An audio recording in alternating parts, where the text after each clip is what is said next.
The none को कौन नहीं जानता, लेकिन ये बात बहुत कम लोग जानते हैं कि ये जो नन थी ना, ये रियल लाइफ में एग्जिस्ट करती थी। ये एक ऐसी नन थी जिसके शरीर के अंदर घुस गई थी एक शैतानी रूह जिसका नाम था बालक। एक ऐसा शैतान जिसे क्रिश्चियन डेमोनोलॉजी में प्रेसिडेंट ऑफ हेल कहा जाता है। ये इतना ताकतवर शैतान है कि ये किसी के भी शरीर पर कब्जा कर सकता है, चाहे वो कोई पवित्र नन ही क्यों ना हो। तो आज मैं आपको बताने वाला हूँ वो सच्ची घटना, या कहें तो वो एक सच्ची कहानी जिसने द नन को जन्म दिया। कैसे ईश्वर को पूजने वाली लड़की बन गई शैतान के हाथ का खिलौना, और आखिर वो कौन सी जगह थी जहाँ पर असली नन रहा करती थी। ये सब एक ऐसी जगह से शुरू हुआ था जिसे कहा जाता है इंग्लैंड्स मोस्ट हॉन्टेड हाउस, जिसका नाम था बार्ली रेक्ट्री। एक ऐसा घर जो था भूतों की फैक्ट्री। तो मजाक को रखते हैं साइड में और लगाते हैं अपना तन मन धन और जानते हैं the real story of the nun आज के फाड़ू वीडियो में। इंग्लैंड के साउथ ईस्ट में एक छोटा सा विलेज है जिसका नाम है बार्ली, और यही है वो जगह जहां से द नन की कहानी की शुरुआत हुई थी, जिसका नाम है बार्ली रेक्ट्री। जिसको नहीं पता बता देता हूं। रेक्ट्री का मतलब होता है पादरी का घर, और जिसको ये भी नहीं पता कि पादरी क्या होता है, प्रीस्ट को हिंदी में पादरी बोलते हैं। और ये जो रेक्ट्री है ना, बार्ली रेक्ट्री, ये इंग्लैंड की सबसे हॉन्टेड जगहों में से एक है। अब हो सकता है तुम्हारे दिमाग में सवाल आ रहा हो कि जिस जगह पर चर्च होता है या फिर जिस जगह पर प्रीस्ट रहता है, वो जगह तो पवित्र होनी चाहिए। भूत प्रेतों के यहाँ पर आने से पहले पैर कांपने चाहिए, लेकिन ये जगह तो खुद ही हॉन्टेड हो गई। तो ऐसा इसलिए हुआ क्योंकि यहाँ पर कुछ कांड ही ऐसा हुआ था। बार्ली रेक्ट्री बाहर से देखने में एक बड़ा पुराना रॉयल सा घर दिखता है, लेकिन अंदर से ये जगह कुछ और ही है। एक रहस्यमय भूतिया मकान जिसकी दीवारों ने ना जाने कितनी कहानियां अपने अंदर बंद कर रखी थी। ईयर 1862 में इस घर को सबसे पहले बुल फैमिली ने बनवाया था। वो एक ऐसी पवित्र पीसफुल जगह बनाना चाहते थे जहां केवल धार्मिक बातें हों। लेकिन जैसे जैसे वक्त बीतता गया, इस घर ने वो रूप ले लिया जिसके बारे में कभी किसी ने इमेजिन तक नहीं किया था। और ऐसा इसलिए हुआ क्योंकि यहाँ पर कदम पड़ गए थे एक नन के। ये जो रेक्ट्री थी ना, ये कोई नई जगह नहीं थी। मतलब इससे पहले ये जो रेक्ट्री हॉन्टेड जो हुई है ना, उससे पहले यहाँ पर एक और रेक्ट्री हुआ करती थी। 1841 में पुरानी वाली रेक्ट्री में आग लग गई थी, जिसकी वजह से पूरा का पूरा जो स्ट्रक्चर था वो जलकर खाक हो गया था। और उस हादसे के करीब 20 साल बाद नई रेक्ट्री बनकर तैयार हुई थी। जी हाँ, वही नई रेक्ट्री जो कि बाद में जाकर हॉन्टेड हो गई। लेकिन इसके हॉन्टेड होने की वजह 1841 से भी ज़्यादा पुरानी है, क्योंकि नई रेक्ट्री बनने से पहले इस जगह पर एक हादसा हुआ था, और उस हादसे का समय था ईयर 1360। बार्ली गांव में 1360 से बहुत सारे प्रीस्ट रहा करते थे। ये काफ़ी ज़्यादा धार्मिक जगह थी, और इस जगह पर मतलब जहां बार्ली रेक्ट्री बनी थी, सबसे पहले वहां पर एक प्रीस्ट रहता था, और उस प्रीस्ट का एक नन के साथ अफेयर स्टार्ट हो गया। ये नन पास के ही एक कॉन्वेंट से थी। दोनों आते थे रेक्ट्री में, मिलते थे, प्यार भरी बातें करते थे। बाकी अब इससे ज़्यादा मैं क्या ही बताऊं। बट जैसे ही लोगों को उनके इस रिश्ते के बारे में पता चला, भैया लोगों की खिसक गई। सब ने कहा नन और एक प्रीस्ट, और उन दोनों को पकड़कर एक सज़ा सुनाई गई। सज़ा काफ़ी खतरनाक थी। मॉन्क को तो पब्लिकली फांसी पर लटका दिया गया, लेकिन उससे भी ज़्यादा बुरा हो गया उस बेचारी नन के साथ। उसको रेक्ट्री की दीवार में चुनवा दिया गया, जिंदा, ब्रिग्ड अलाइव, बिल्कुल अनारकली की तरह। हाँ, ये बात अलग है कि अनारकली के केस में सलीम का कुछ नहीं बिगड़ा था, लेकिन यहाँ पर नन के साथ बहुत बुरा हो गया। वो दीवार के पीछे पागलपन की हालत में तड़पती रही, बिना किसी रोशनी के, बिना किसी उम्मीद के। वो धीरे धीरे भूख से, दर्द से और अकेलेपन से तड़प तड़प कर मर गई। उसके बाद 1841 में जो रेक्ट्री बनकर खाक हुआ था ना, उसका कंस्ट्रक्शन स्टार्ट हुआ, और यहाँ इस रेक्ट्री में सबसे पहले रहने आई बुल फैमिली। और भैया, बुल फैमिली जब रहने आई ना, तो उनके साथ होने लगी यहाँ पर अजीबो गरीब घटनाएं। क्योंकि उस फैमिली को थोड़ी मालूम था कि यहाँ जिस रेक्ट्री में वो रह रहे हैं उसकी दीवारों में एक नन को जिंदा चुनवा दिया गया था। ये जगह इतनी ज़्यादा हॉन्टेड होने लगी थी कि यहाँ पर हर किसी के साथ बहुत अजीब घटनाएं घटने लगी थी। यहाँ जो भी आता अजीब सा महसूस करता। कभी किसी को फुटस्टेप्स की आवाज़ सुनाई देती, कभी किसी को ऐसा लगता कि कोई उन पर नज़र रख रहा है या कोई उनके पास खड़ा हुआ है, जैसे कि कोई इनविजिबल एनर्जी, कोई इनविजिबल पर्सन उनके आसपास घूम रहा हो। कुछ लोगों को अजीबोगरीब शैडोज़ दिखते थे जो एक पल दिखते थे और अगले ही पल गायब हो जाते थे। बहुत टाइम तक तो लोगों ने इन सारी चीज़ों पर यकीन नहीं किया। सबको लगा कि शायद ये मन का वहम हो सकता है। लेकिन असली डर की शुरुआत हुई 1 साल बाद, क्योंकि नन अब पूरी तरह से वापस आ चुकी थी। ये जो रेक्ट्री थी ना, ये स्कूल के बच्चों की बड़ी फेवरेट जगह बन गई थी। बच्चे शाम को यहाँ पर आते थे, खेलते थे, क्योंकि यहाँ पर बढ़िया गार्डन था, बहुत सारे हॉलवेज थे, सीढ़ियाँ थीं और कोई इनको रोकता टोकता नहीं था, क्योंकि भैया जो प्रीस्ट थे वो अपने काम धंधे में लगे रहते थे। वे धार्मिक कामों में लगे रहते थे, बुक्स वगैरह पढ़ते रहते थे। तो उन्हें भी अच्छा लगता था कि भाई बच्चे आते हैं यहाँ, खेलते हैं, अच्छा माहौल बना रहता है। ऐसे ही एक दिन एक प्रीस्ट जो थे अपने स्टडी रूम में बुक पढ़ रहे थे। बच्चे बाहर खेल रहे थे। अचानक से बच्चों की आवाज़ आनी बंद हो गई। अब प्रीस्ट ने देखा कि बच्चे कहाँ गए, तो सारे बच्चे चले गए थे एक ईस्ट विंग में बने हुए ड्राइंग रूम में। ये कमरा हमेशा अंधेरे में डूबा रहता था। अब पता नहीं क्यों बच्चों ने ऐसा क्या देखा, किस कारण से वो वहाँ चले गए ये तो नहीं पता, लेकिन इतना ज़रूर पता चला कि कमरे के कोने में एक वार्डरोब के पास उन बच्चों को एक फिगर दिखाई दिया जो इधर उधर धीरे धीरे चल रहा था। वो काफ़ी हल्का सा दिख रहा था, जैसे कि कोई परछाई हो।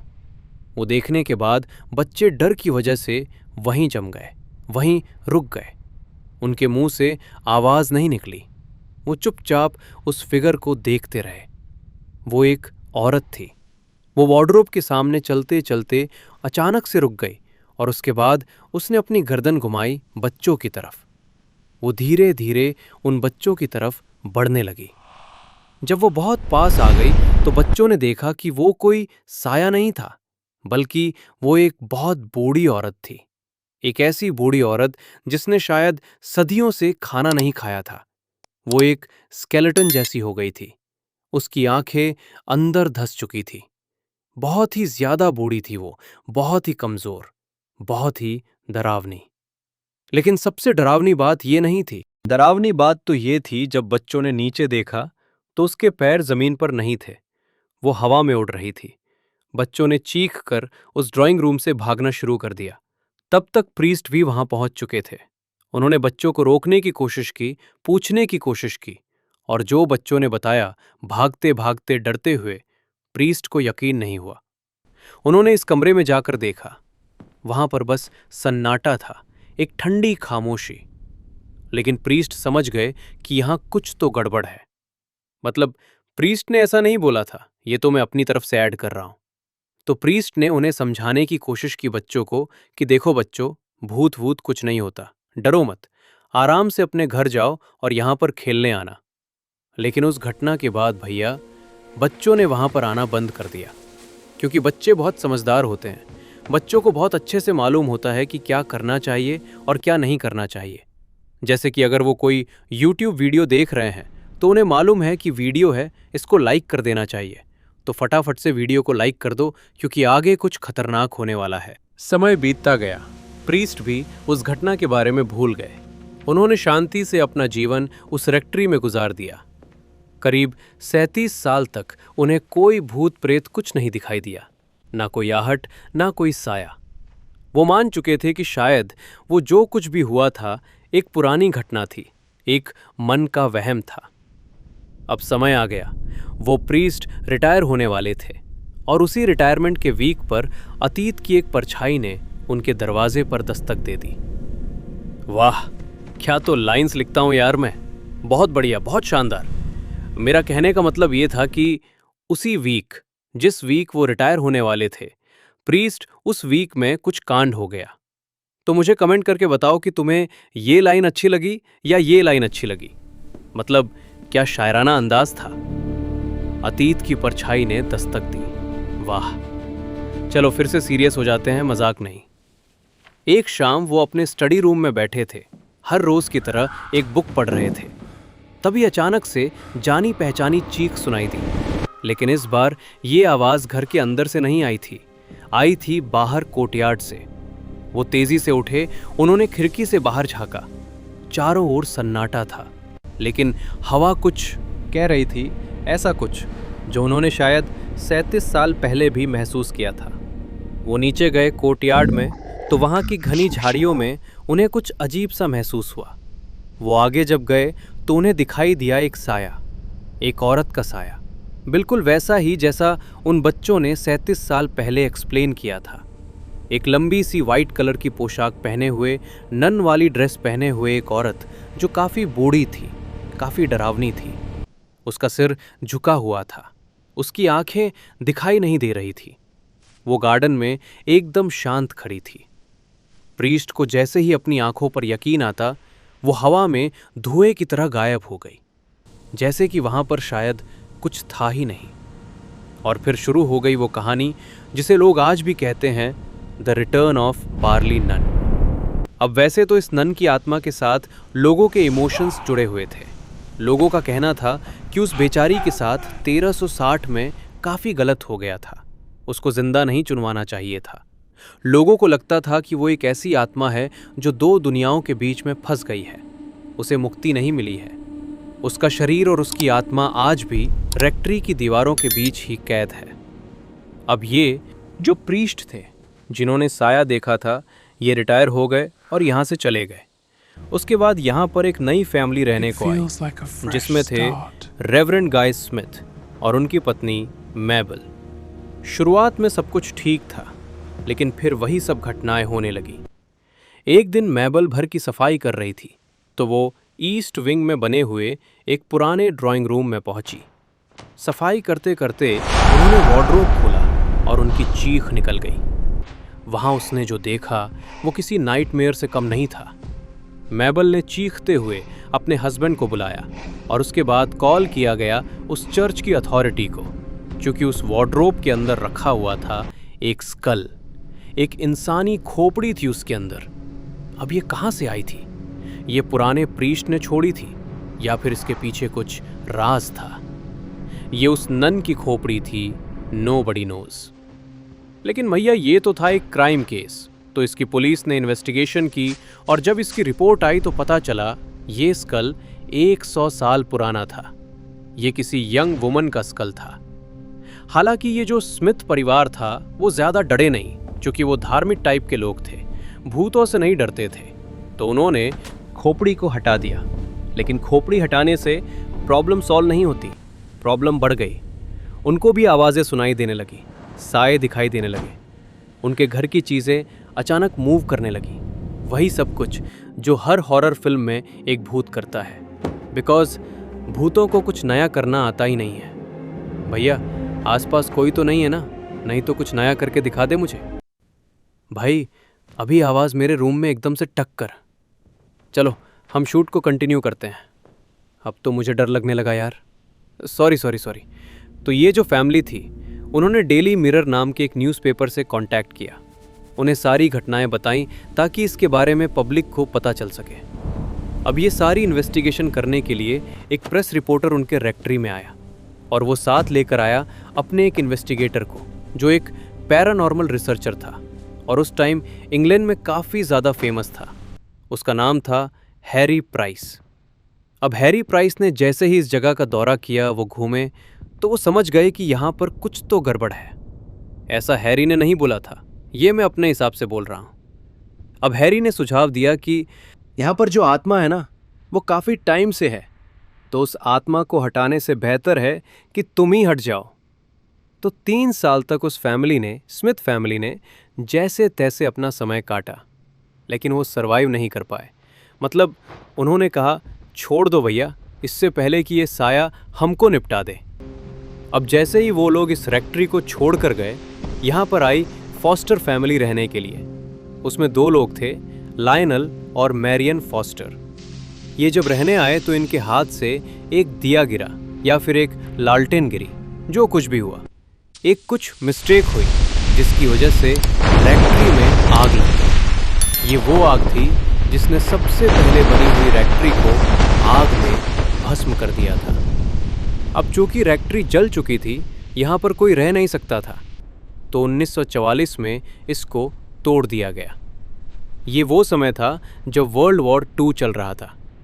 अब यहाँ पर जो लोग रेक्ट्री को तोड़ने आए थे या उसके बाद जिन लोगों ने भी इसके रेनोवेशन पर काम किया, उन सभी ने महसूस किया कि यहाँ पर कुछ तो गड़बड़ है। समझ ही गए होंगे, अब कहने की ज़रूरत नहीं है। तो फिर पिक्चर में आए एड और लॉरेन वॉरेन। अब जिनको नहीं पता ये दोनों कौन हैं, भैया सर्च करो थोड़ा। भूतों की दुनिया के बादशाह हैं ये दोनों। दुनिया के सबसे फेमस पैरानॉर्मल इन्वेस्टिगेटर हैं, जिनकी खुद की फाइल्स पर बेस्ड हैं हॉलीवुड की सारी रियल इंसिडेंट्स पर बनी हुई हॉरर मूवीज़। ये वही थे जिन्होंने एनाबेल से लेकर एग्जॉर्सिज्म की कहानी वाले भूत को रियल लाइफ में इस दुनिया से भगाने की कोशिश की थी।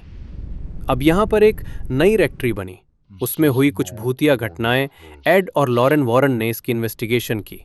वो समझ गए, जब यहाँ के इतिहास के बारे में उन्होंने पता लगाया तो वो समझ गए कि यहाँ पर जो नन की लाश गड़ी हुई है, उसकी वजह से ही ये सारी घटनाएं हो रही हैं। और केवल वो नन नहीं, यहाँ पर और भी शैतानी शक्तियाँ इकट्ठी हो चुकी हैं, क्योंकि इस फैक्ट्री का इतिहास इतना कोई अच्छा नहीं रहा है। ये जगह हमेशा से हेटेड रही है, सुनसान रही है, तो यहाँ पर बहुत ज़्यादा नेगेटिव एनर्जी आ चुकी है। और इसीलिए आज भी ये जगह इंग्लैंड की मोस्ट हेटेड जगहों में से एक मानी जाती है। एड और लॉरेन ने इस इलाके, उस चर्च के आसपास के इलाकों का पूरा दौरा किया। जो भी रिचुअल्स वगैरह करने पड़ते हैं, वो प्रोसेस को उन्होंने फॉलो किया। And according to them, nun की आत्मा को मुक्ति भी दे दी गई, क्योंकि उसके बाद ना उस रेक्ट्री में कभी कोई रहने की हिम्मत कर पाया और ना ही ऐसी कोई पैरानॉर्मल घटना देखी गई। आज भी बहुत सारे इन्वेस्टिगेटर वहाँ पर जाते हैं ये पता लगाने के लिए कि क्या अभी भी यहाँ पर कुछ है। अब आज के टाइम में उन्हें कुछ मिले या ना मिले, लेकिन द नन मूवी बनाने वालों को इस पूरी घटना से एक फिल्म का आइडिया ज़रूर मिल गया। उन्होंने एड और लॉरेन वॉरेन की जो फाइल थी इस केस से रिलेटेड, उससे बेस्ड एक कैरेक्टर डेवलप किया जो था द नन, जिसके शरीर पर वलाक नाम के एक शैतान ने कब्जा कर लिया था। अब ये तो थी फिल्म की कहानी जिसमें वलाक को डाला गया था। ये एक काल्पनिक कैरेक्टर भी हो सकता है या फिर रियल लाइफ में भी एग्जिस्ट कर सकता है, ये तो नहीं पता। लेकिन इतना ज़रूर पता है कि वो वाली जो नन थी उसके साथ बहुत गलत ज़रूर हो गया था। एनीवेज, अभी तो हम यही मान सकते हैं कि उस नन की आत्मा को मुक्ति मिल गई थी और अब वो जहाँ कहीं भी होगी बहुत खुश होगी। लेकिन तुम्हारा भाई अभी तक खुश नहीं हुआ है, क्योंकि तुमने वीडियो अभी तक देख लिया है पूरा लास्ट तक और वीडियो को अभी तक लाइक नहीं किया है। तो ये थी द नन की रियल स्टोरी। अगर तुम्हें ये कहानी पसंद आई है तो वीडियो को लाइक कर देना, देखने में मज़ा आया है, और चैनल को सब्सक्राइब नहीं किया अभी तक, सब्सक्राइब कर लेना। मिलते हैं अगले एक और डरावने और फाड़ू वीडियो।